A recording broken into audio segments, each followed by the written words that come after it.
भाषण देने से एमएसपी थोड़ी मिलेगी। और प्रधानमंत्री जी की नीयत अगर साफ है, मोदी जी की नीयत साफ है, तो 2 लाइन कानून में लिखने में आपका क्या जा रहा है?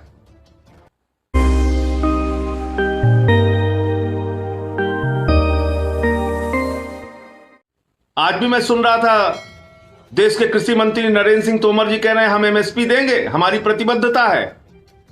अरे भाई, आपके भाषण देने से एमएसपी थोड़ी मिलेगी।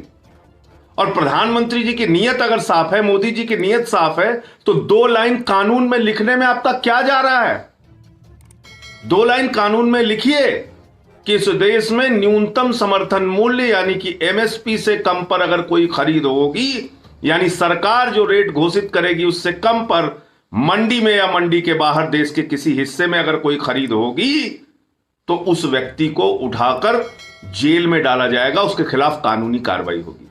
कहीं इस तीनों कानून में एमएसपी की गारंटी शब्द नहीं लिखा हुआ है। कहते मोदी जी ने भाषण दे दिया, आप मान लीजिए कि एमएसपी मिल जाएगी।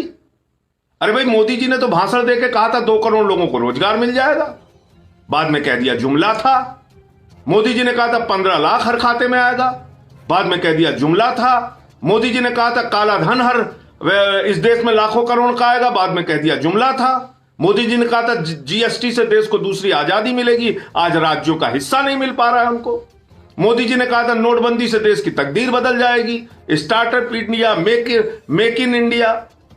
तो मोदी जी ने तो भाषण में बहुत कुछ कहा, लेकिन मिला कुछ नहीं इस देश के लोगों को। करोड़ों बेरोजगारों की फौज खड़ी हो गई।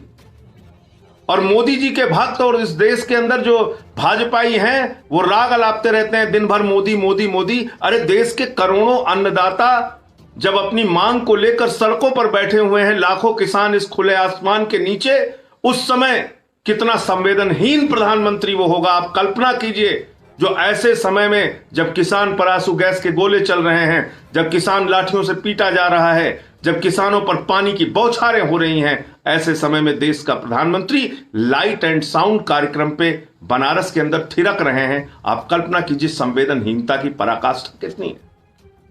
देश के गृह मंत्री निगम के चुनाव प्रचार में लगे थे हैदराबाद में। यह देश का किसान समय आने पे पूछेगा आपसे। देश के एक प्रदेश के, सबसे बड़े प्रदेश के, कृषि प्रधान प्रदेश के मुख्यमंत्री आदित्यनाथ जी हैदराबाद में चुनाव प्रचार कर रहे थे। उनको फिल्म सिटी बनाने की चिंता है, कैसे हीरो हीरोइन यहां पे आएंगे। अक्षय कुमार से वो मिल रहे हैं आदित्यनाथ जी। जब किसान आंदोलन कर रहा है सड़कों पे, तो वो फिल्म सिटी की चिंता में डूबे हुए हैं। गांव की चिंता नहीं है उनको, फिल्म सिटी की चिंता है। दूसरा, इस कानून में कॉन्ट्रैक्ट खेती की बात लिखी गई।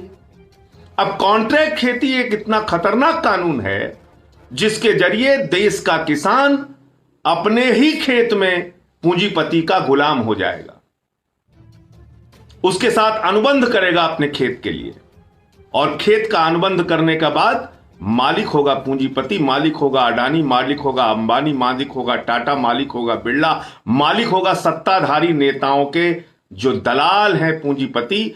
वो आपके खेतों को अनुबंध करके कॉन्ट्रैक्ट करके लेंगे, और अगर वो आपके साथ कोई चीटिंग करता है, कोई बेईमानी करता है पूंजीपति उस फसल के नाम पे, खेत के कॉन्ट्रैक्ट के नाम पे, तो आपको अदालत जाने का भी अधिकार इस कानून में नहीं है।